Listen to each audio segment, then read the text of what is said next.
40 में रजिया की मृत्यु के बाद इल्तुतमिश के ख़ानदान के 3 राजा और हुए। पहला तो मुइजुद्दीन बहराम शाह हुआ,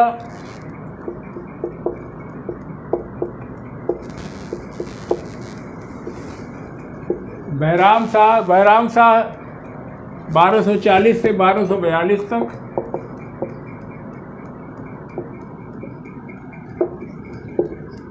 और बहराम शाह के बाद मसूद शाह हुए और मसूद शाह के बाद नासिरुद्दीन महमूद। संक्षेप में इनकी भी थोड़ी चर्चा कर ले। वैसे रजिया के बाद कूद करके बलबन पे लोग आ जाते हैं, मुख्य किरदार यही थे। रजिया के बाद आते हैं मुइजुद्दीन बहराम शाह। ये 1240 में रजिया की मृत्यु के बाद शासक बने, सुल्तान बने और 1242 तक ये शासन किए। इनके बाद 9 नंबर आता है महमूद शाह का। इनका पूरा नाम था अलाउद्दीन महमूद शाह और ये 42 से लेकर 46 तक, 1242 से लेकर के 1246 तक 4 वर्षों तक ये सुल्तान रहे। और इनके बाद बारी आती है नासिरुद्दीन महमूद की, जो 1246 से लेकर के 1265 तक सुल्तान रहे। यद्यपि इन सारे समय में नायब के रूप में बलबन का उभार हुआ। रजिया की 1240 में मृत्यु के बाद से लेकर के नायब के रूप में बलबन के उत्थान के बीच का जो समय है वह अमीरों और सुल्तान के बीच संघर्ष का समय है। अच्छा, पीछे इसकी चर्चा हो चुकी है कि इल्तुतमिश के बाद एक बदलाव ये आया कि लोग इस बात से अब सहमत थे कि इल्तुतमिश के जो वंशज हैं वो सुल्तान उन्हीं में से कोई होना चाहिए। सुल्तान जो बनना चाहिए वो इल्तुतमिश के ख़ानदान का ही कोई बनना चाहिए। मगर एक शर्त ये थी कि लोग चाहते थे कि जो सुल्तान हो वो मतलब उनके इशारे पे कठपुतली की तरीके से काम करे। और अमीर इस बात से सहमत थे। रजिया को भी जब बनाया गया, इसके बाद मुइजुद्दीन बहराम साहब को बनाया गया, मसूद साहब को बनाया गया, नासिरुद्दीन महमूद को बनाया गया। ये सारे शासकों को बनाने के पीछे ये था कि ये सिर्फ पपेट रहेंगे और इसके पीछे जो अमीर होंगे और जो तुर्क गुलाम सरदार होंगे, सत्ता वास्तव में उन्हीं के हाथ में होगी। तो इल्तुतमिश के मृत्यु के बाद से जो हुआ कि जितने भी सुल्तान बने, उन सुल्तानों की जो मुख्य सत्ता थी, जो सत्ता का केंद्र था, वो तुर्की गुलाम के सरदारों में हो, यही उनकी अभिलाषा थी। और जहां उनको इस बात में दिक्कत होती थी तहां वो सोचते थे इनको हटाओ, किसी और को बैठाओ। हमें मालूम है कि रजिया जब तबर हिंद दुर्ग में, तबर हिंद कुछ और नहीं, वही पंजाब का बठिंडा है, कैद थी, तो उसी समय मालूम है कि दिल्ली के अमीरों ने जो है इल्तुतमिश के तीसरे पुत्र बहराम साहब को गद्दी पे बैठा दिया।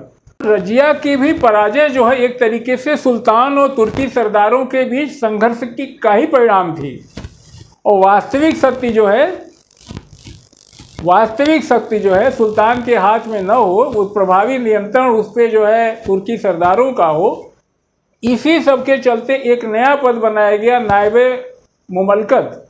और नायबे मुमलकत बनाया गया, इन्हें नायब कहते थे, मतलब कि सत्ता का मतलब हाथी के दिखाने के दांत तो सुल्तान हो, महमूद शाह हो, बहराम शाह हो, लेकिन जो वास्तविक सत्ता हो वो जो है तुर्की अधिकारियों ने नायबे मुमलकत का एक पद सृजित किया। और ये हो गया कि ये पद जो है एक तरीके से संरक्षक रहेगा। ये नायब जो है सुल्तान के संरक्षक होंगे और बिना इनके मर्जी के कुछ होने वाला नहीं। और सबसे पहला नायब जो है, नायबे मुमलकत जो है, इतगिन को नियुक्त किया गया। इतगिन नायब नियुक्त किया गया।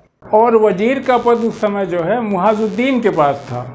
इस तरीके से बहराम साहब के समय जो वास्तविक सत्ता थी उसका 3 केंद्र हो गया। एक तो सुल्तान के हाथ में था, दूसरा जो उन्होंने नायब नियुक्त किया नायब के हाथ में था, और तीसरा जो उनके वजीर थे मुहाजुद्दीन, वो सत्ता के 3 केंद्र हो गए। और लोगों ने जैसा समझा था कि बहराम साहब को बना देंगे राजा सुल्तान, तो वो बिल्कुल से उनके हाथों की कठपुतली हो जाएंगे। लेकिन ऐसा नहीं हुआ, सुल्तान बनते ही उन्होंने अपना रंग दिखाना शुरू किया और सत्ता अपने हाथ में केंद्रित करनी शुरू कर दी। तो इल्तुतमिश अपनी शक्ति और बढ़ाने के लिए उन्होंने क्या किया कि इल्तुतमिश की बेटी यानी बहराम शाह की ये बहन थी जो तलाकशुदा थी, उससे जो है इल्तुतमिश ने शादी कर ली।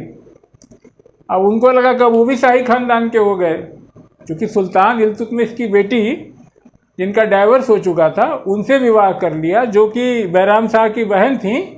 और इसके बाद वो राजा की तरीके से अपने यहाँ भी नौबत बजवाना, हाथी रखना, ये सब काम करना शुरू कर दिए। तो बहराम साहब के आंखों में खटकना शुरू हो गया और उन्होंने क्या किया कि उनकी महत्वाकांक्षा से परेशान होकर के उनका वध करा दिया। तो इस तरीके से इल्तुतमिश का खात्मा हुआ। और इल्तुतमिश के ख़त्म होने के बाद उन्होंने जो नायब का पद था उसको खुद अपने अधिकार में ले लिया। और नायब का पद तो बताया ना, इसीलिए सृजित किया गया था कि सत्ता, वास्तविक सत्ता जो है नायब के हाथ में हो। कहने को सुल्तान रहे ये, बाकी सारा काम दाम यही लोग करें जो तुर्क गुलाम अमीर हुआ करते थे। तो इसके बाद इन्होंने एक नया क्या कहते हैं अमीर हाजिम का पद बनाया और उस पर उन्होंने बदरुद्दीन को नियुक्त किया। बाद में बदरुद्दीन भी दिल्ली के सरदारों से मिलकर के इनको हटाने का षड्यंत्र करना शुरू कर दिए। तो इस तरीके से ये षड्यंत्र चलता रहा और इन्हीं बहराम साहब के समय में ही मंगोलों का आक्रमण हुआ। मंगोलों ने मुल्तान पे आक्रमण किया, लेकिन मुल्तान के जो प्रांतपति थे, प्रांताध्यक्ष थे या कहिए गवर्नर थे, उन्होंने कड़ा विरोध किया। कबीर खान नाम था उन्होंने अपने यहाँ से खदेड़ दिया, विरोध किया। लेकिन जो है मंगोल कामयाब हो गए, उन्होंने लाहौर पे कब्जा कर लिया। लाहौर पे आक्रमण करने के बाद बहराम साहब ने कहा, इनको मुआजुद्दीन को कहा, अपने वज़ीर को कहा कि भाई जाओ इनका मुकाबला करो। जब इनका मुकाबला करो, उन्होंने वहाँ के तमाम जो सरदार थे, तुर्की अमीर थे, उनको भी कहा कि तुर्की अमीरों को अपने साथ लेके जाओ और जा करके वजीर से कहा कि जा करके लड़ो। तो मुआजुद्दीन साहब ने एक बड़ी अच्छी टैक्टिस अपनाई। उन्होंने एक खेल रच दिया और क्या कहते हैं ना, खेला कर दिया। उन्होंने खेला ये कर दिया कि उन्होंने सुल्तान के नाम से एक फर्जी फरमान जारी करा लिया और उसमें ये लिखा दिया एक शाही फरमान में कि भैया जो भी अमीर तुर्क अमीर जो है क्या कहते हैं वहाँ जा कर के लड़ाई नहीं लड़ेंगे या फिर विश्वासघात करेंगे, उनकी वहीं हत्या कर दी जाए। इस तरह से उन्होंने एक शाही फरमान जारी करा लिया।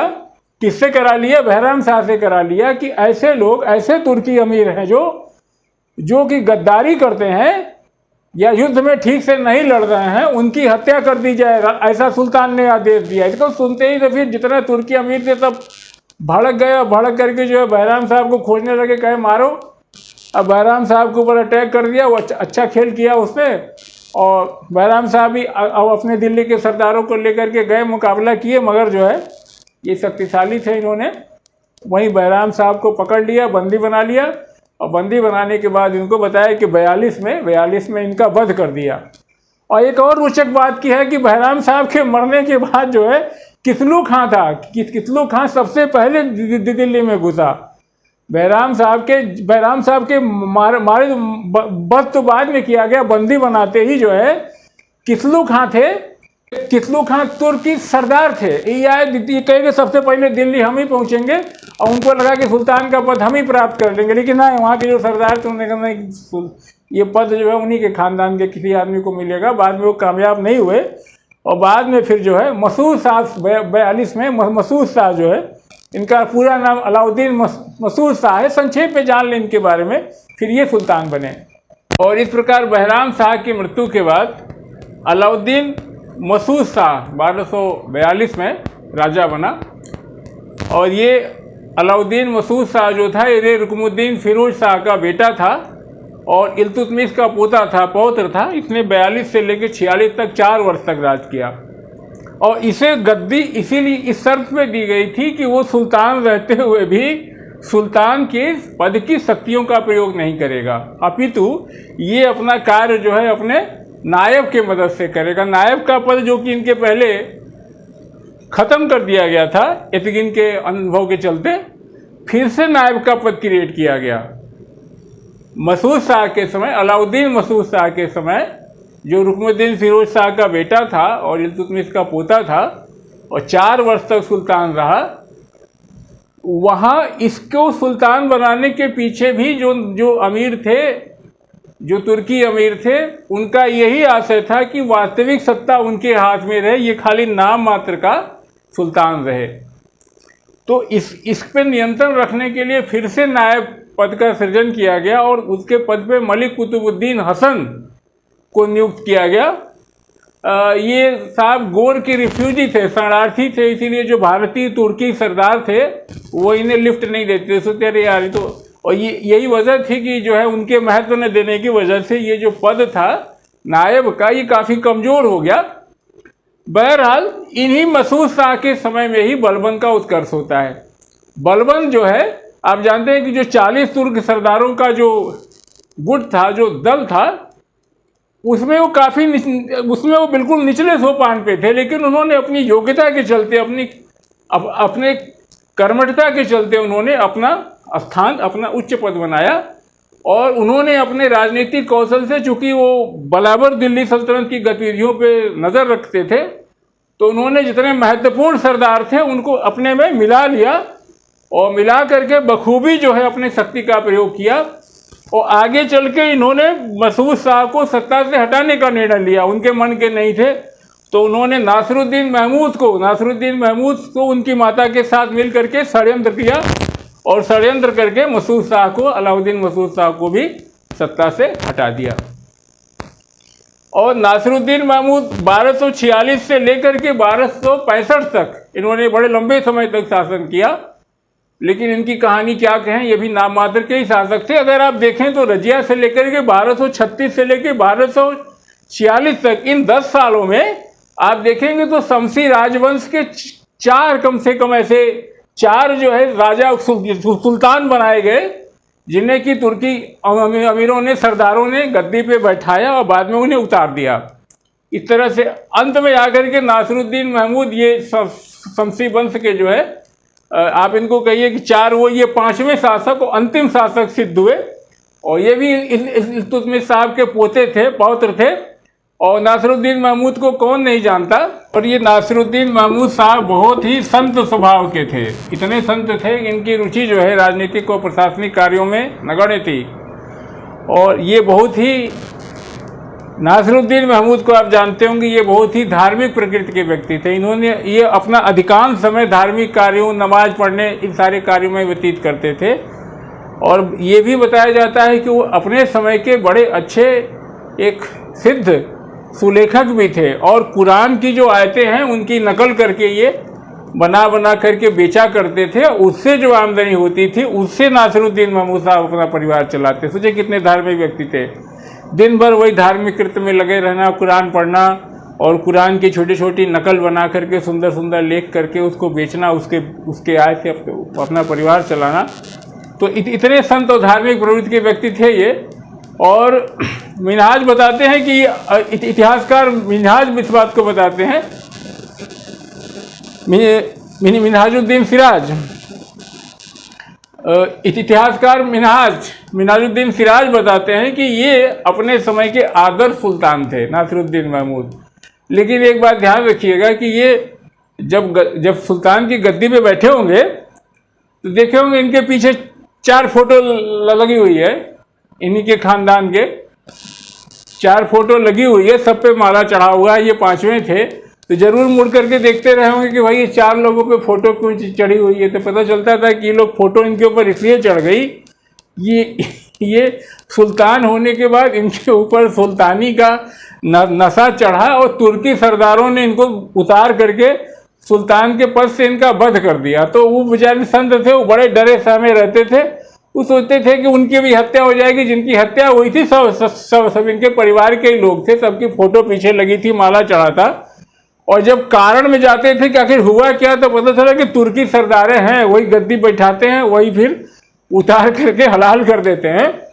तो ये इन्होंने क्या किया कि इन्होंने पूरा सरेंडर कर दिया। इन्होंने जो उस समय के सर्वश्रेष्ठ तुर्की सरदार थे बलबन को अपनी सारी पावर दे दिया, कहा आप ही चलाओ सब। बलबन को सारी सत्ता दे दिए और मजे से अपना बलबन चलाते रहे।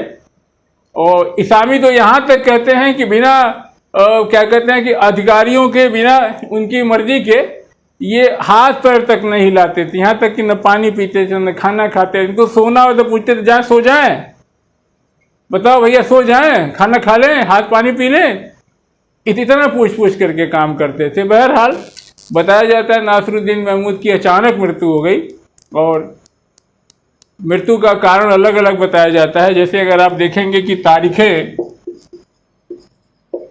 तारीख़ मुबारक शाही की बात करेंगे अगर आप, तो तारीख़ मुबारक शाही में बताया जाता है कि ये जो है बीमारी के कारण मरे थे। लेकिन अगर आप इनकी मानेंगे क्या नाम है इसामी की, तो इसामी इस बात की पुष्टि करते हैं कि इनको जो है बलबन ने इनका जहर दे करके मरवाया था। इसामी कहते हैं कि इनको जो है बलबन ने जहर दे के मरवाया था। और इब्न बतूता कहता है कि इनके नायब ने जो है इनकी जो है इनको मार डाला, इनकी हत्या कर दी। उसकी हत्या उसके नायब ने कर दी। इब्न बतूता हत्या की बात करते हैं, इसामी जहर देने की बात करते हैं बस। लेकिन तारीख़ मुबारक शाही में कहा जाता है कि बीमारी के कारण मरे। बहरहाल ये शमसी वंश के अंतिम सुल्तान थे और इन्हीं के समय नासिरुद्दीन महमूद की जो ये क्या कहते हैं कि ये मिनहाजुद्दीन सिराज की जो तबकाते नासिरी है, जो बड़ी महत्वपूर्ण कृति है, उस कृति को इन्होंने नासिरुद्दीन महमूद को समर्पित किया है, डिवोटेड किया। ये बहुत ध्यान देने की बात एग्जाम में बहुत आता है कि मिनहाजुद्दीन सिराज ने अपनी कृत क्या नाम उसका, मिनहाजुद्दीन सिराज ने अपनी कृति, अपनी पुस्तक तबकाते नासिरी समर्पित की है। किसको समर्पित की है? तो नासिरुद्दीन महमूद को की है। नासिरुद्दीन महमूद को किसने अपनी कृत समर्पित की है? तो मिनहाजुद्दीन सिराज की जो तबकाते नासिरी है उसको उन्होंने समर्पित की। और ये भी एक ध्यान देने की बात है कि नासिरुद्दीन महमूद के समय में जो है मिनहाजुद्दीन सिराज जो है वो काजी के पद पे भी थे। ठीक, काजी के पद पे भी थे। ये दो छोटी छोटी बातें। तो हम पहुंच गए थे नासिरुद्दीन महमूद के मरने के साथ ही, चाहे जहर दे के मरे हों चाहे बीमारी से मरे हों, अधिकांश लोगों का मानना है कि बलबन ने इनको खत्म करने में भूमिका निभाई। इसके बाद से इन्हीं के साथ ही शमसी वंश का खात्मा हो जाता है। और या आप इसको दूसरे तरीके से कहिए कि इल्तुतमिश के मरने के बाद से उनके उत्तराधिकारियों के बीच में और अमीरों के बीच में जो लगातार लड़ाई चली आ रही थी, और जिस लड़ाई के चलते इनके वंश के 5 लोगों को गद्दी पे बैठाया गया, फिर जो है तुर्की अमीरों के द्वारा उनको गद्दी से उतार दिया गया, उनकी हत्या कर दी गई। वो सब कुछ यहीं आकर के नासिरुद्दीन महमूद के दिवंगत होते ही, मरते ही सब कुछ खत्म हो गया। और यहाँ से बलबन जो है एक सर्वसत्ताधारी सुल्तान के रूप में प्रकट होते हैं। आगे हम पढ़ेंगे बलबन के बारे में। बस आज इतना ही। जय हिंद।